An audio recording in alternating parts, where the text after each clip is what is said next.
আমাদের, আপনারা আমাদের শক্তি, আপনাদের এই মানে বিষয়টাকে ক্লিয়ার থাকা দরকার। আমাদের অবস্থান কি হবে, আমাদের পার্টির লাইন কি হবে? আমাদের পার্টির লাইন এটাই। কি লাইন বল? যারা অত্যাচার করবে তাদের বিরুদ্ধে, যারা অত্যাচারের শিকার হবে তাদের পক্ষে। একটা জিনিস ক্লিয়ার থাকলো তো, ছুকছুকানি আসবে না তো কোনো জায়গায়? আসবে নাকি? আমার কাছে আসে না, দেখেছেন তো, ওই জন্য আমাকে সমালোচনা করে। কিছু করার নেই, আমার করলেও করার নেই কিছু। সত্য কথা বলতে আসবো, তাতে যদি কারো গায়ে লাগে কিছু আমি করবো না।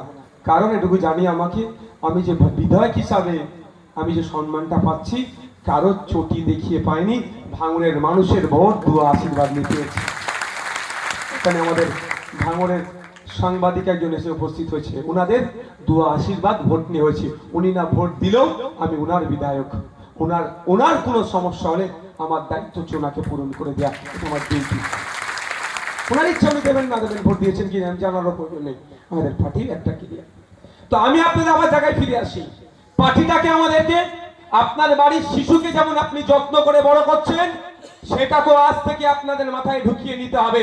পার্টিটাও আপনার একটা শিশুর মতো, একটা চারা গাছ, একে ঘিরে ধরে রাখতে হবে। আস্তে আস্তে আদর যত্ন করে একে আস্তে আস্তে বড় করতে হবে, ময়ূরক্ষকে পরিণত করতে হবে। আপনার বাড়ির শিশুকে যেমন আস্তে আস্তে বড় করছেন, উচ্চ শিক্ষায় শিক্ষিত করছেন, প্রতিষ্ঠিত মানুষ তৈরি করছেন, সমাজের জন্য দেশের জন্য ভাববে সেই চিন্তায় উদ্বুদ্ধ করছেন, আপনার পার্টি আইএসএফ কেও একই ভাবে আগলে ধরতে হবে, মানুষের কাছে পৌঁছাতে হবে, এবং সেই রকমই একদিন বাংলার শাসন কার্য পরিচালনার জায়গায় আপনাকে নিয়ে যেতে হবে।